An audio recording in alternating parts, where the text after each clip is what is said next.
Okay, we're back again. So let's do a quick test. Hopefully, now that silly audio isn't going to be. Yay, we fixed it. It's good. All right. So now at least we're not getting that, crazy echo going on. And I can get started with the Game Beyond weekly live review. So, hello and welcome to the Game Beyond. And today I'm going to be doing some reviews. I'm going to be going through some feedback, giving some feedback, going through and talking about a cool game. Now that I've got, the latency figured out and, you can actually see it. I'm going to be checking out a game today. It's called Assassin's Creed, and it is the Odyssey version of Assassin's Creed, which is basically, how would you describe it? It's the, oh, no, hold on. There we go. It's the, I'm going to go to camera monitor right here. Here we go. Hey, that's it. It's the Greek version of Assassin's Creed that I'm going to be looking at today. And it really, to me, shows the possibilities of what you can do with game design in teaching things like history. Now, last week we were talking about Ark Survival. That's the dinosaur game, which is great for learning about dinosaurs and all that. Now we're going to go fast forward in time to ancient Greece, where we'll be looking at some of the remarkable places of ancient Greece, from the Parthenon and the Acropolis, and it's going to be pretty cool. There's some little quizzes and stuff, so I hope you join in with me live here and help me to answer those up. All right. Yeah. Let's see. What's up next? I think I needed to do a quick check here. Didn't I have? Oh, of course. When I reset everything, it went away. So, all right. I gotta pull up this review here. Hold on. Let me find it. Oh, there we go. Get rid of that. Here we go. Doo-doo.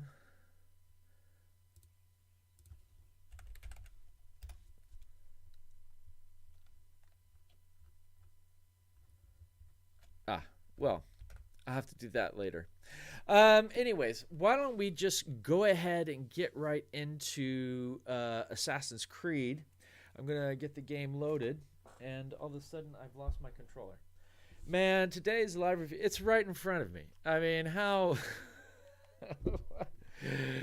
I've got my iced tea here, but there was only one cup of coffee this morning, and I think that's why, I didn't get my full rounds of coffee before today. So let me just jump to the game. Now, this game is currently available on Steam. It's also available on Xbox and probably the PlayStation as well. So it's, pretty... you can find it pretty much everywhere, on pretty much every platform. The Assassin's Creed games have been going on for a really long time. Actually, to be honest, I've never really played any of them. I've seen friends play and so forth, and I was like, oh yeah, it looks cool, nice.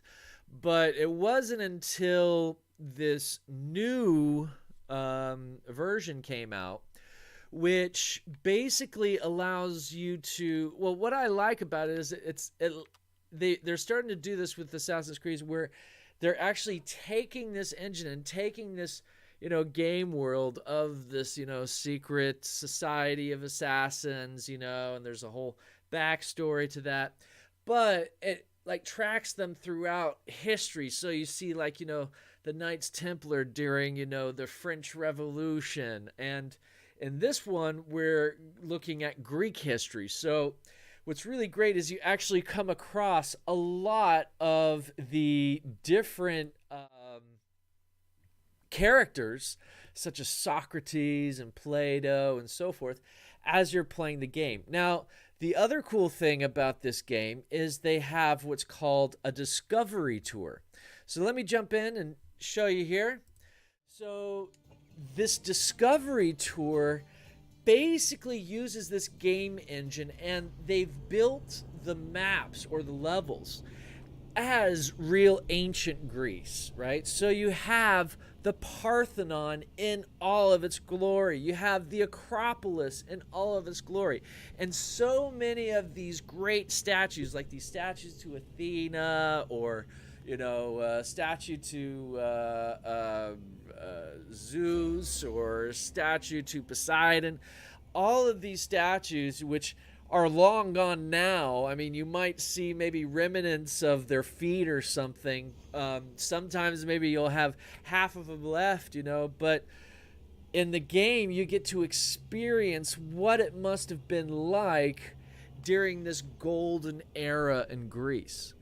The ancient Greece, this is where everything from democracy, came and debate and philosophy, mathematics, arithmetic, all of these different things, came out of this time and this culture, which is, around the Poseidon Wars is when this game is taking place, where you have, the Spartans and the Athenians, Athens versus Sparta, battling it out. But, hey, don't forget, not too far away, you've got, all of these, what is it, the Persians coming in and trying to attack too. So, you get, it's really interesting game. So let's check it out. Here, visitor. You are about to embark on a journey of discovery through the rich and fascinating history of classical Greece. You'll become fully immersed in the painstakingly detailed world built for Assassin's Creed Odyssey, which you are free to explore at your own pace, without any danger or time pressure. For a directed experience, take one of the many guided tours curated by prominent historians and archaeologists. Along the way, exchange words with some of Greece's most famous historical persons. The classical Greece you are about to explore is at the peak of its glory. This period is synonymous with grand accomplishments of the physical and the mental. Architectural marvels which still stand today dot its landscape, while towering achievements in philosophy, political systems, and art still influence our modern society in profound ways. We hope you become engrossed in the dazzling riches of ancient Greece and welcome you to your visit.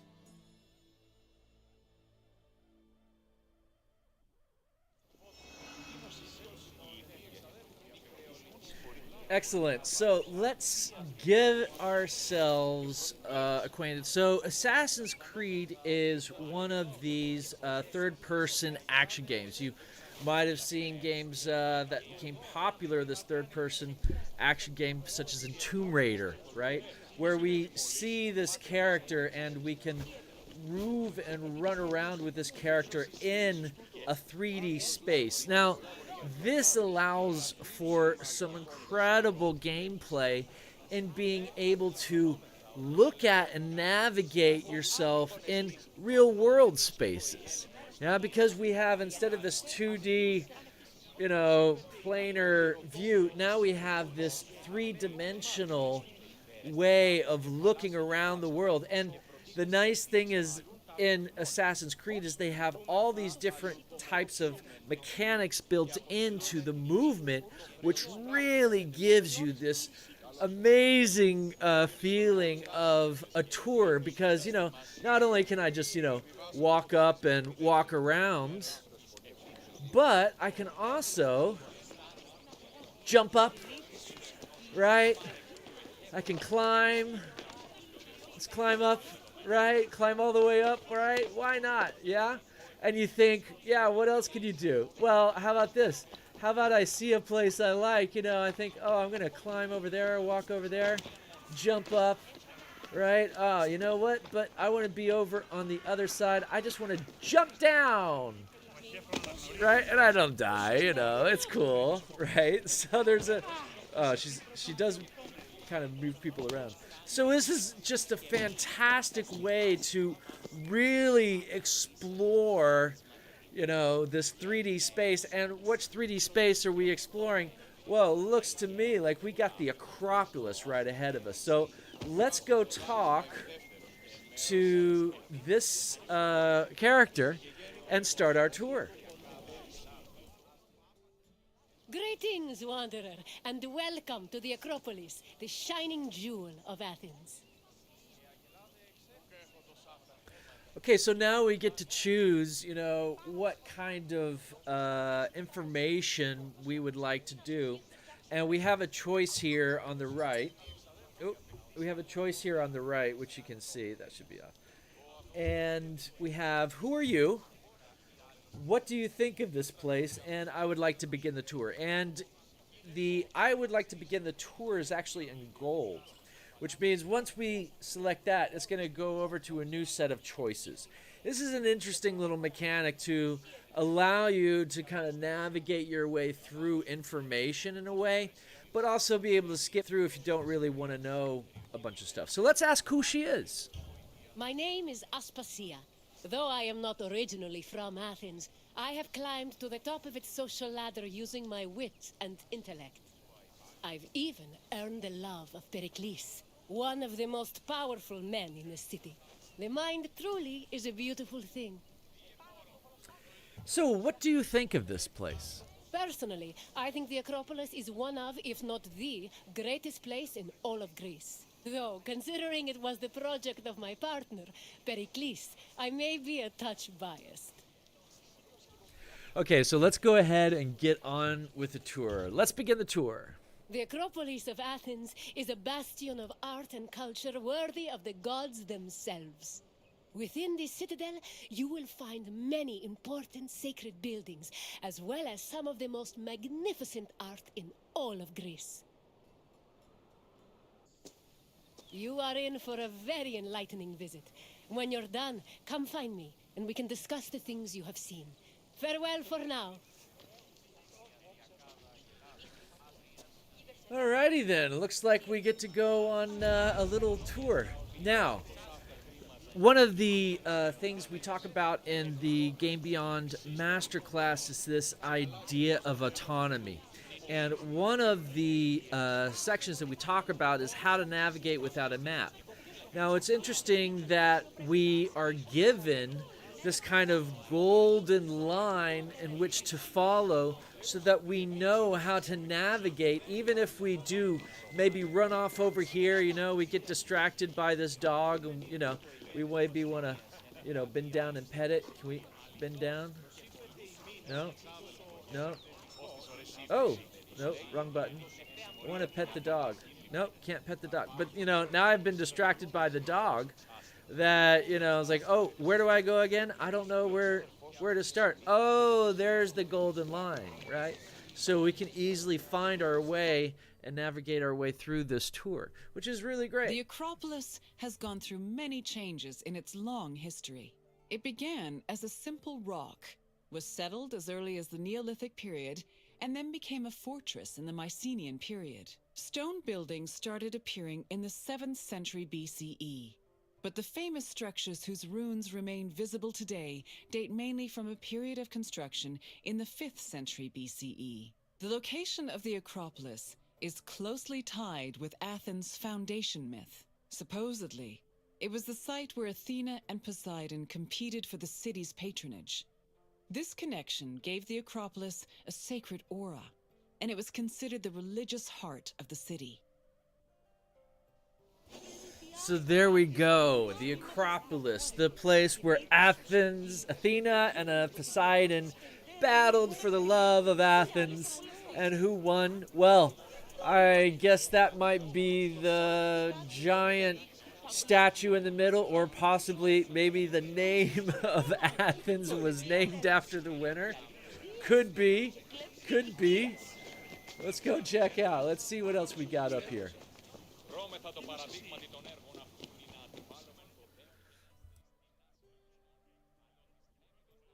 The Temple of Athena Nike was built on the remains of old fortifications from the Mycenaean era. Worship at the temple can be traced back to the 6th century BCE, but the building itself was destroyed during the Greco-Persian Wars a century later. It was rebuilt during the Peloponnesian War. Given that the name Athena Nike roughly means Athena of victory, it was likely constructed in the hopes that Athens would win the war. Unusually, the temple depicts historical scenes of battles against the Persians instead of the more mythologically inclined art of other Greek buildings. The temple's priestess was chosen randomly among the Athenians and received a salary of 50 drachmae annually, along with skins and trophies from sacrificed animals.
And now I realize that none of that was recorded. You didn't hear any of it. All right, let's try again. So now we can click on A and we get this more information, right? But, you know, rather than me go ahead and read it out to you like I just did, I'm just going to go ahead and play the audio. The Temple of Athena Nike was built on the remains of old fortifications from the Mycenaean era. Worship at the temple can be traced back to the 6th century BCE, but the building itself was destroyed during the Greco-Persian Wars a century later. It was rebuilt during the Peloponnesian War. Given that the name Athena Nike roughly means Athena of victory, it was likely constructed in the hopes that Athens would win the war. Unusually, the temple depicts historical scenes of battles against the Persians instead of the more mythologically inclined art of other Greek buildings. The temple's priestess was chosen randomly among the Athenians and received a salary of 50 drachmae annually, along with skins and trophies from sacrificed animals.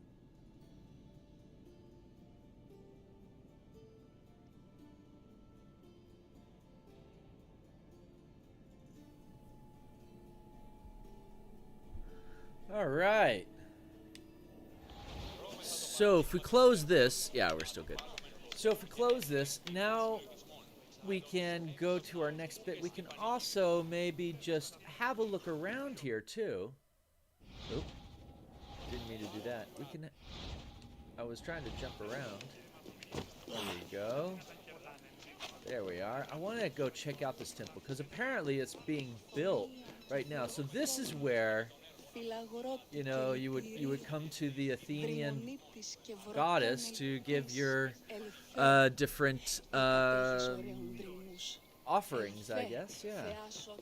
All right. Athenianike. Let's go on to the next segment.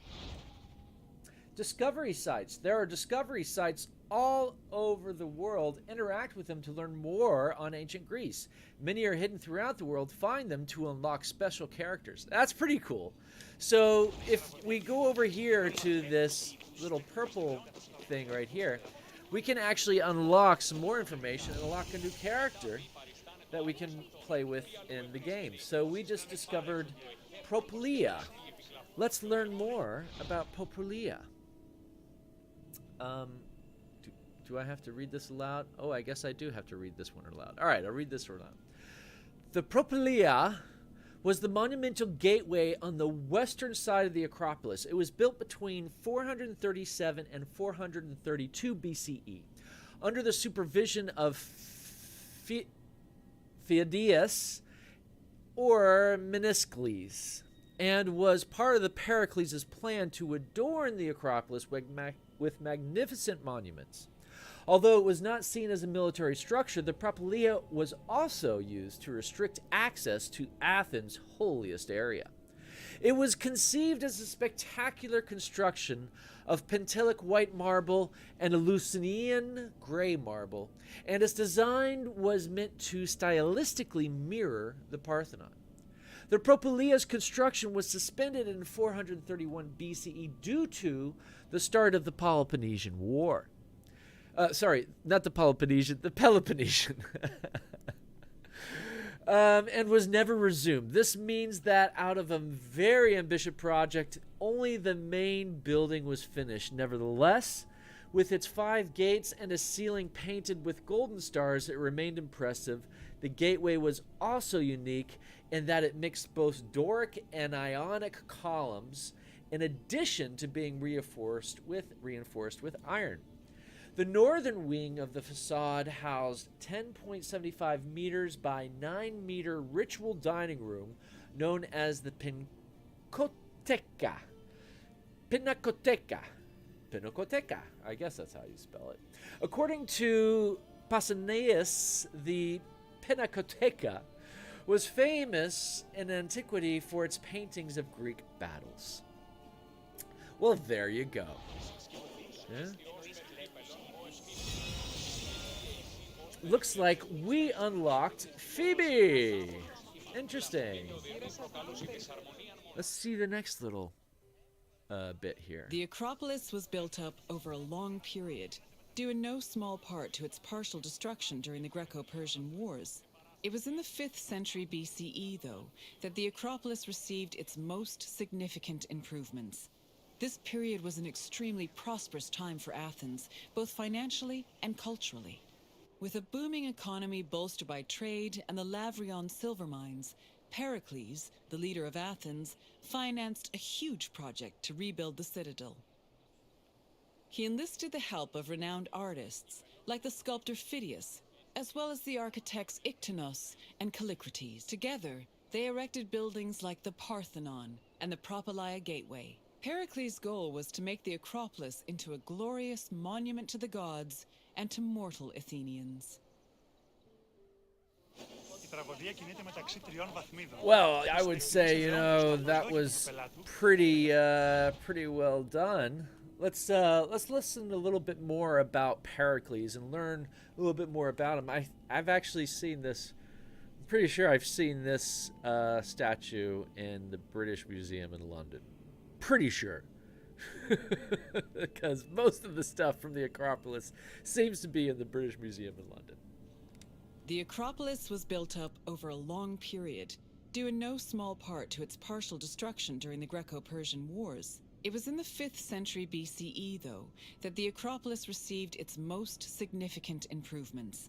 This period was an extremely prosperous time for Athens, both financially and culturally. With a booming economy bolstered by trade and the Lavrion silver mines, Pericles, the leader of Athens, financed a huge project to rebuild the citadel. He enlisted the help of renowned artists, like the sculptor Phidias, as well as the architects Iktinos and Callicrates. Together, they erected buildings like the Parthenon and the Propylaea Gateway. Pericles' goal was to make the Acropolis into a glorious monument to the gods and to mortal Athenians.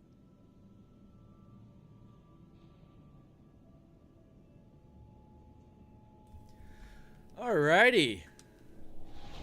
That's Pericles. Let's go on to the next section, shall we? By the way, every now and again you might want to say, you know what, I really wish I could get like an aerial view. I wonder if it works. Oh, look at this! We're able to fly like a falcon to really get a good aerial view of what this site is like. Look at this. I can fly. Let's turn around. Let's go up. Are we going up? Yeah, we're going up. Let's fly up in the air and get a look. Now, that statue in the middle, that looks to me like Athena. Pretty sure. All right, there you got the Parthenon. Let's see, is that the...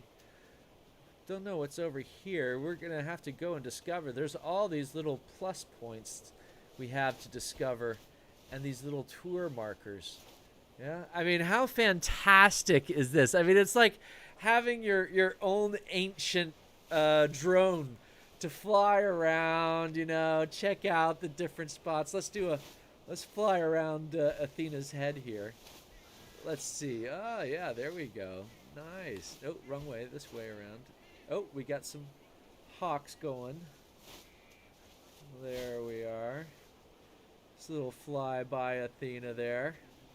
Yeah. I mean, that's just so cool.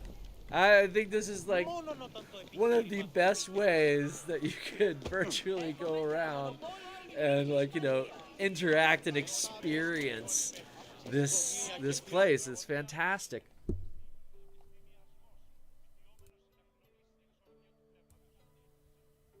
I guess it's loading the next sequence, which means it must be a pretty darn good sequence. Behind the Propylaea was the giant bronze statue of Athena Promachos, or Athena who fights on the front lines. That name was reflected in the spear and shield the statue held in its hands. It was erected in the mid-5th century BCE by the artist Phidias. According to an inscription, it took 9 years to make and cost almost 500,000 drachmae. At approximately 10 meters tall, the statue was apparently so large that Pausanias claimed its helmet and spear tip could be seen from the sea near Cape Sunion, 60 kilometers away. The ornamentation on the statue's shield was engraved by the metalsmith Mies. I mean, it's too bad you don't see that at anymore. Look at that. Let's learn more. Behind the Propylaea was the giant bronze statue of Athena Promachos, or Athena who fights on the front lines. That name was reflected in the spear and shield the statue held in its hands. It was erected in the mid-5th century BCE by the artist Phidias. According to an inscription, it took 9 years to make and cost almost 500,000 drachmae. At approximately 10 meters tall, the statue was apparently so large that Pausanias claimed its helmet and spear tip could be seen from the sea near Cape Sunion, 60 kilometers away. The ornamentation on the statue's shield was engraved by the metalsmith Mies.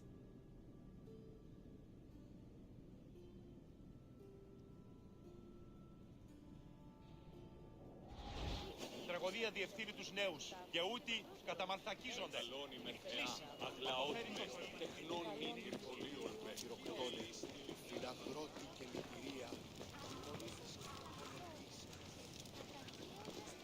The Aerophoroi were young girls between the ages of 7 and 11 who were in charge of special rites.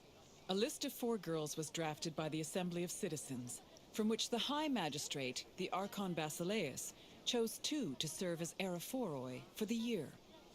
The girls lived in a house on the Acropolis. They were in charge of carrying sacred objects and weaving the peplos of Athena. The peplos was a sacred robe offered to Athena during Panathenea, a festival held in her honor. So, I mean, did they have these kids? How they get these kids to keep working? Hey, take that sacred artifact over there. Hey, keep on weaving, right? Oh my goodness. I got to learn more about these kids, you know, stuck here.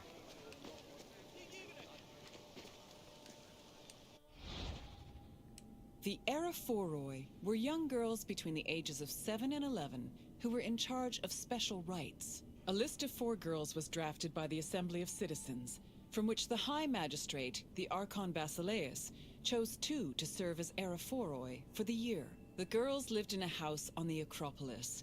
They were in charge of carrying sacred objects and weaving the peplos.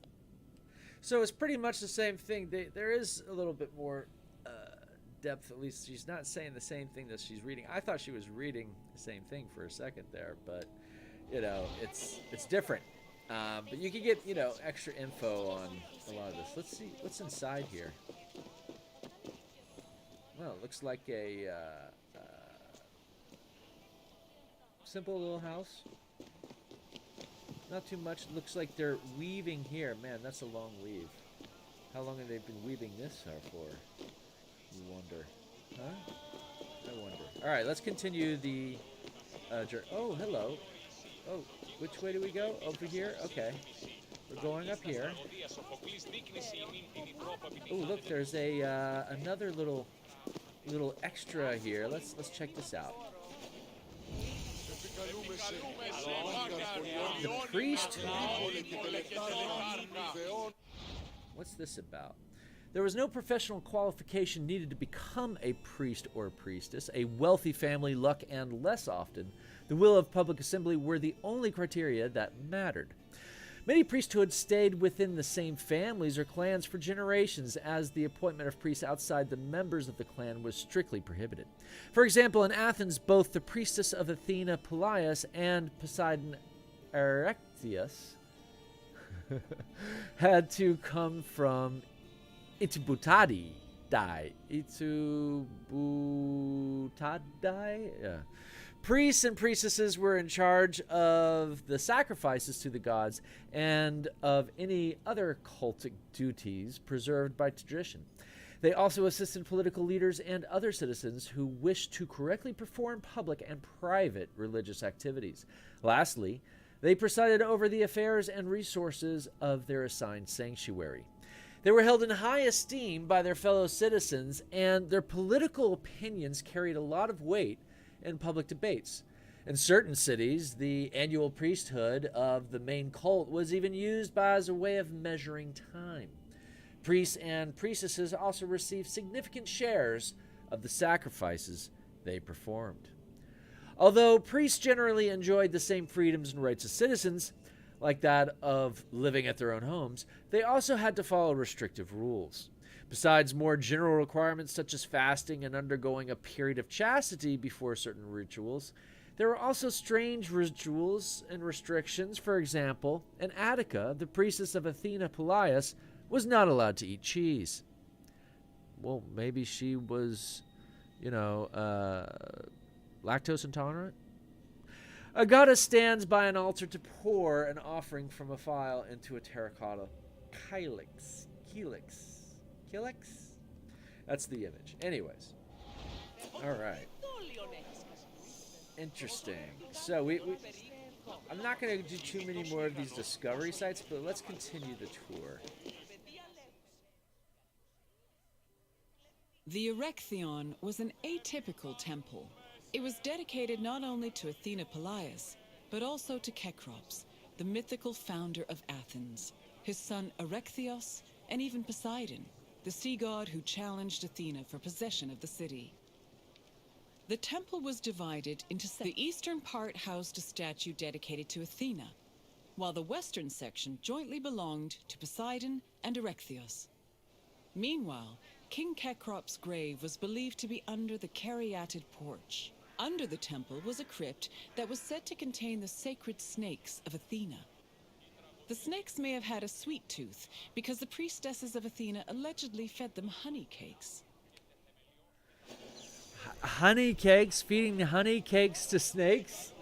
I tell you, these Athenians, they're crazy. I mean, they didn't really have sugar. So they must have had honey is, I guess, the sugar, rather, right? They didn't, I don't think they were doing carrot cakes back then. That didn't really come out, I don't think, until World War I or II, I believe. But, yeah, honey cakes to snakes. That's the name of a band, if you ask me. Honey cakes, feeding honey cakes to snakes.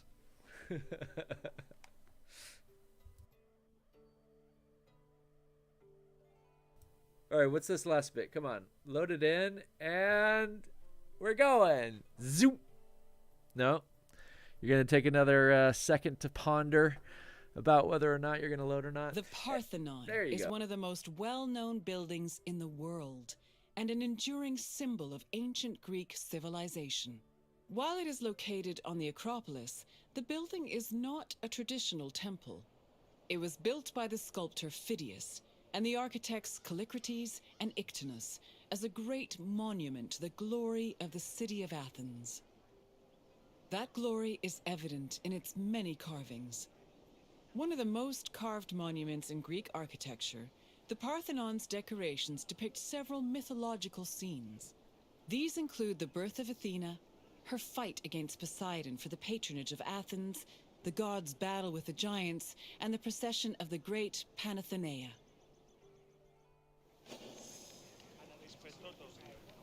This is what it's all about right here, the Parthenon. One of the coolest buildings at the Acropolis. This thing is incredible. Let's learn a bit more about this. Now, the Parthenon was built and decorated between 447 and 432. Look at, just look at a second. Just look at the colors. Like, you know, when we think of it, we always think that it was all white and everything. No, this was all painted, you know. It was very vibrant colors and pastels and stuff that, you know, painted a lot of those sculptures. And we know this because of, you know, little fragments that have been left. I actually did a report for science fair on the Acropolis when I was a young child, you know, 9, 10 years old. And I actually built a model of the Parthenon and of the Temple of Nike and all, you know, these different pieces, and kind of placed them out, you know, as a 3D model for my my science fair project. And it actually, I think I won like first or second place or something like that.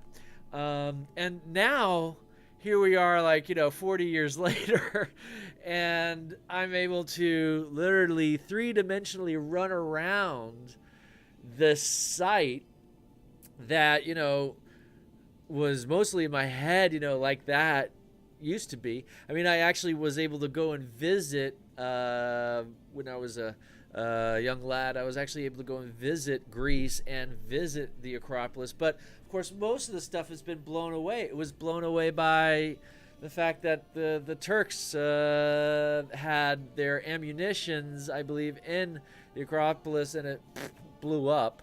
You know, it went through, so that place, that location has gone through some stuff. And yeah, there are, you know, remnants still of a lot of the parts of the Acropolis, but it's not like this today. I mean, look at this. I mean, this thing was just massive.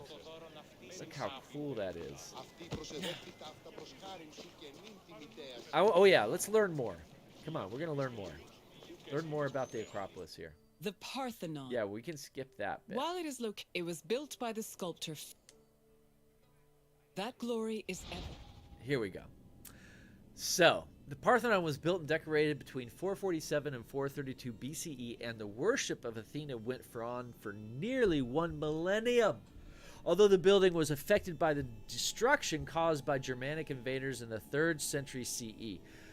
In approximately 590 CE, it was turned into a Christian Greek church dedicated to Maria Parthenos, the Virgin Mary, and the new protector of Athens. The church became the fourth most important pilgrimage destination in the Byzantine Empire after Constantinople, Ephesus, and Thessalonica. After the Latin soldiers of the Fourth Crusade captured Constantinople in 1204 CE, Athens became a Crusader duchy for 2.5 centuries, and the Orthodox Church became the Catholic Cathedral of Our Lady. So it goes from Parthenon to Catholic Cathedral of Our Lady. The Ottoman conquest of 1458 CE transformed the Parthenon once again. This time, it became an Islamic mosque. Although refurbishments and additions were made to the building throughout its many iterations, the continued Christian and Muslim activity within the Parthenon helped to preserve the monument better than many other ancient structures. Unfortunately, during the Venetian siege of the Ottoman forces on the Acropolis, a cannonball struck the Parthenon, which was being used to store gunpowder. The roof was blown apart, the walls were severely damaged, and several columns fell to the ground, as well as most of the sculptures and pediments and the frieze. And that was a very unfortunate one of the most. These include the birth of Athena. All right, we saw all that. So let's see. I think this might be the end of the tour up here. Yep, looks like it. I wonder what's at the end of the tour. Folks. The Parthenon's inner chamber, or cella, contained a massive statue of Athena. Yeah, but not as big as the one To outside. be one of the sculptor Phidias's greatest masterpieces. The statue was chryselephantine, a combination of gold and ivory. To justify the steep cost of its construction, Pericles told Athenians that the statue was a gold reserve, which could be disassembled in times of economic distress. The cella also allegedly contained a pool, whose main purpose was to control the room's humidity, which helped preserve the statue's ivory. You gotta keep it cool, man. You gotta keep it cool. Let's check out the plans of the Parthenon. So you have these two different sections, one where basically the offerings would be held and the other where the offerings would be given. I mean, that's basically what it is. Bring your offerings in, take your offerings, put them in storage, give them to the priests, right? I mean, they had to know where these offerings go. That's like, nobody uses it, right?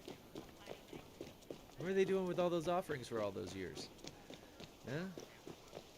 Just getting eaten by squirrels and such? Huh? Hey, out of the way. We're on a tour here. We're on a deadline. We ain't got time. Athens' treasury was located in That's the Parthenon, it. There's the money. where it was believed to be protected by Athena herself. The See the treasury? contained objects of great value, acquired from different conquests, as well as a mass of minted silver coins and various offerings to Athena. Pericles also decided to move the entirety of the Delian League's treasure to the Parthenon in 454 BCE. This was a great testament to Athens' power over the rest of Greece.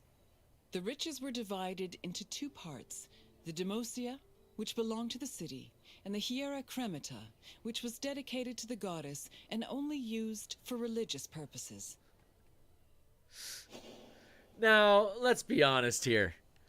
If you had this gold, this is like all of the gold for the city. This is like the wealth of the city. You're not going to leave it lying around in all these piles like this. This is, just because the artists are like, just make a pile of it. But it's a little bit, the game has these like piles of treasure that you'll find in like, different dungeon stuff. And they just use that for putting this, part of the level in. But they didn't have, just mounds of gold coins unsorted with a bunch of vases. No, that stuff was sorted. That was well taken care of. I mean, the Greeks were, totally about the documentation and stuff, writing stuff down, right? I mean, look, you got the fragments of the inventory right here. Yeah, so here you see the inventory. They're keeping this treasure under wraps. They know what's going on. They've got a whole itemized thing about everything that's in there. They're putting it in stone, so it's not like they can erase it with an eraser or something like that. No, it's in stone, man. Inscribed in stone. So let's go back to Aspasia and see what she has to say. And what did you think of the Acropolis? It truly is quite something, isn't it? A sacred sanctuary and an architectural marvel, all in one. If you have any questions, don't hesitate to ask. At the end of each tour, you have the option to take a short, lighthearted quiz. Right or wrong, your host will tell you more about each answer you give. Tours for which you have completed the quiz will have a quiz complete state. Well, let's try the quiz, shall we? All right. I'm ready for a quiz. You're confident enough for a test? Oh, yeah. Very well. Bring it on. Let us see how much you know. Which two gods competed for Athens' patronage? So, which two gods competed for Athens' patronage? That would be Athena and Ares, Aphrodite and Artemis, Poseidon and Athena, Kronos and Zeus. Could you repeat the question? Well, we know this. This is Poseidon and Athena, because Poseidon was beside himself when Athena beat him. Correct. It was Poseidon and Athena who fought for Athens' patronage. As for who won, the answer is in the city's name. On to the next question. All right, bring it on. Who started the statue of Athena in the Parthenon? Oh, well, we know this, right? All right, it's either Phidideus,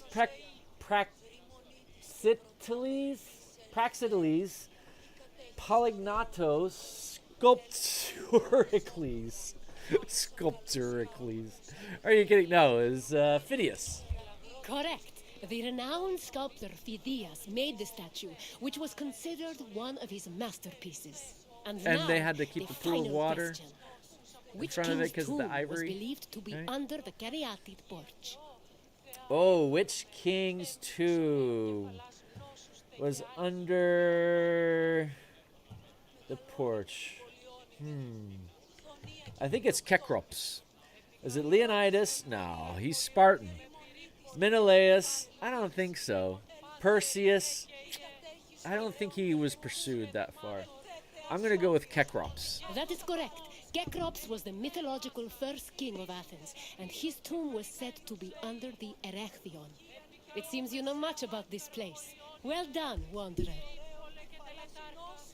Thank you, thank you. That's all for now. As you wish. Hopefully we will see each other again soon. Explore the world to see what other tours are available. Complete the tours and discovery sites to unlock new characters and mounts. Woohoo! Well, I'm going to have to do some more of that. That seems pretty like a good idea. So, yeah, let's see.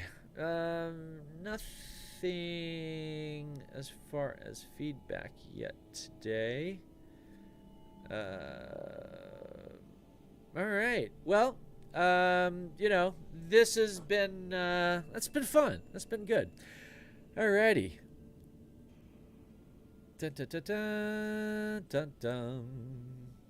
All right. So, anyways, that has been a little bit of a review of Assassin's Creed Odyssey, and we see how we can use such a game in order to make some really amazing historical sites come alive. And, if you have the Game Pass on Xbox, or maybe it's if you got some Steam bucks left over from Christmas, check it out on both those platforms. I believe it's probably on PlayStation as well. Maybe able to go rent it from your local GameStop. So yeah, anyways, I hope you enjoyed that. I'm going to be back here next week to give more feedback, but hey, you got to add that feedback into the whole school, because if I don't see it, then I don't see it. You can do that, of course, by let me jump in here. If you go to the Game Beyond, which I'm trying to move into the screen here. Alrighty. If you go to, here we go. Whoop. Jump on the monitor. Yes.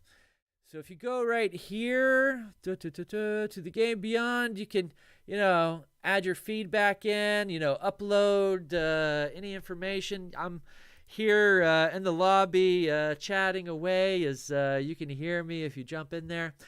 So yeah, jump into the Game Beyond on Discord, and I can, give you some more feedback from the stuff you put in there. All right. Thanks a lot for watching, everybody. I've been Gabe Mac, and till next time, play on.